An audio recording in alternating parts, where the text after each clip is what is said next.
Cédric Baudinet, bonjour. Merci d'être là au nom de la Fondation Cancer du sein du Québec. Quel est ton rôle à la Fondation? Bonjour. Mon rôle à la Fondation, c'est directeur investissement et promotion de la santé.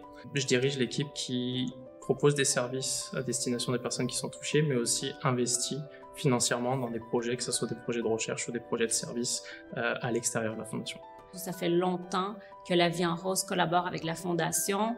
Par contre, on en sait peut-être un peu moins sur les projets concrets qui ont lieu grâce au financement. Est-ce que tu peux peut-être nous donner quelques exemples de projets qui ont été financés et savoir un peu quel a été leur impact? Oui, plusieurs projets. J'en ai un en tête notamment qui était dans le cadre de l'activité physique. L'idée, c'était de proposer de l'activité physique aux personnes avant de commencer les traitements, parce qu'on sait que les traitements vont avoir un impact, et au plus tôt on arrive à préparer le corps à subir justement ces impacts-là, ces traitements, au plus en fait la qualité de vie va se maintenir tout au long de la trajectoire de soins. Et puis globalement, ça aboutit à ce que en routine, les personnes puissent bénéficier maintenant de ce projet qui a été testé en recherche. Je suis contente que tu donnes cet exemple-là parce qu'ici, c'est un exemple vraiment concret de comment est-ce que ça a un impact sur la vie de tous les jours.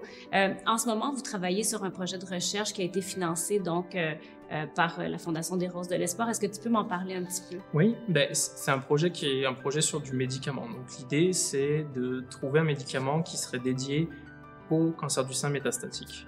L'idée de ce projet, c'est de venir sur la cellule tumorale livrer le médicament. Et pour ça, ils ont découvert une molécule qui sera à la surface des cancers du sein métastatique.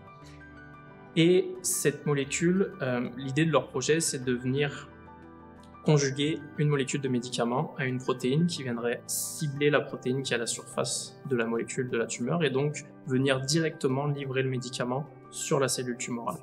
Donc c'est vraiment une avancée extraordinaire, puis c'est surtout que l'impact en termes d'effets secondaires serait moindre puisqu'on ne viendrait pas toucher les cellules saines qui sont autour, et on sait que malheureusement des traitements comme la chimio, c'est des traitements assez globaux qui vont venir détruire des cellules saines autour. En tout cas, merci beaucoup pour ton temps. Merci aussi beaucoup pour ces nouvelles parce que je trouve que ça fait toujours du bien de les entendre.